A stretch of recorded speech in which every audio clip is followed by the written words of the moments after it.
नमस्कार शेतकरी बंधूंनो, आपण इथं जमलो आहोत एक आशेने, एक प्रेरणेने आणि एक उद्दिष्टाने, ते म्हणजे शेतकरी हित आणि शेतीविषयी जे जे काही धोरण आहे महाराष्ट्र शासनाचं असेल किंवा इथे स्थानिक प्रशासनाचं असेल, त्या संदर्भात आपल्या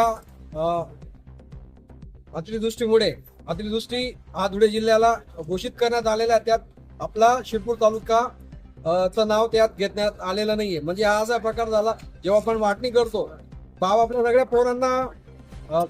सगळ्या पोरांना एक समान वाटणी देतो, तसंच धुळे जिल्हा ही आपली माता आहे आणि हे आपले पोरं आहेत. तर याच्यामध्ये शिरपूर तालुका सोडण्यात आलेला आहे. तर याचाही समावेश आपल्या पूरग्रस्त मध्ये अतिवृष्टीमध्ये घेण्यात यावा, या मागणीसाठी शिरपूर पथच्या वतीने शेतकरी एल्गार मोर्चाचं आयोजन करण्यात आलेलं आहे. तसेच आपले 3 प्रमुख मुद्दे होते. त्यात प्रथम मुद्दा होता की आपला जो शिरपूर तालुका आहे तो अतिवृष्टीमध्ये समावेश करण्यात यावा आणि सरसकट जो काही निधी असेल अतिवृष्टीची ती शेतकऱ्यांच्या बँक अकाउंट मध्ये ती जमा करण्यात यावी. दुसरा होता आपला प्रमुख मुद्दा स्थगित पीक विमा संदर्भात. तर मागील 1-1.5 वर्षापासून पीक विमा शेतकऱ्यांना भेटलेला नाहीये.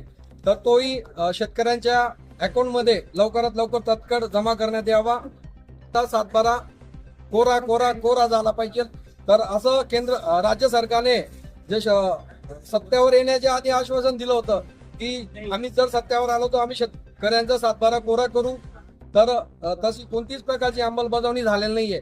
तर या निमित्ताने शेतकरी एल्गार योजना शिरपूर पथच्या माध्यमातून आपण इथं नेलेला आहे.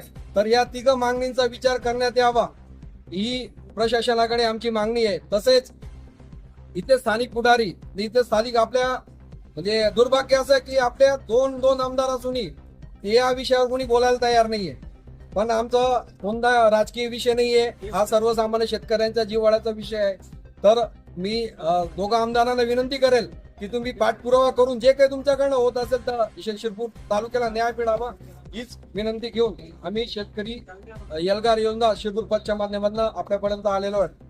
जय जवान जय किसान.